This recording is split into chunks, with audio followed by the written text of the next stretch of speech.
Okay, now we're getting into some more interesting stuff, if you ask me. And I wrote this.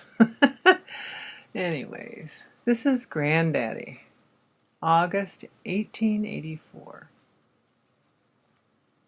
Her screams had stopped by the time Henri Duvalier Jr. found himself waking up in a clearing at the edge of the deep forest where the family homestead sat. The forest echoed the sound of woodpeckers, crickets, toads, an occasional cry of some large cat. Not a sound from the log cabin. His papa had been early at the whiskey and started in on his mamma before lunch. Too many times he had witnessed papa's huge fists crunching the bones of mamma's face, arms, anywhere they could find a bit of flesh and bone. This time he tried to stop the brute, but papa had picked him up with one giant arm, brought him outside, and threw him against a log near the edge of the forest that encircled the house. He landed headfirst in the trunk of a hardwood pine and blacked out.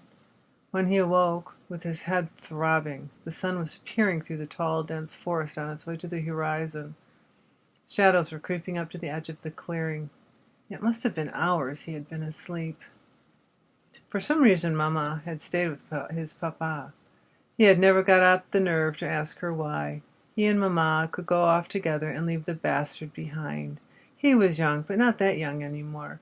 Soon he'd be able to defend Mama against that stinking pile of merde. He fantasized killing his father during the day and dreamt about it at night. He stood up carefully, listening to the sounds of the forest for any odd crackling of underbrush that might be papa. He rubbed the knot on his head while forming an escape plan. He didn't have any money, was sure his mama didn't have any either. He would have to find where papa stashed the money he made trapping and lumberjacking.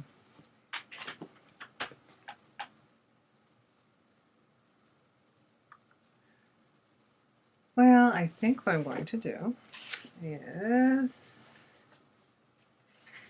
stop for now.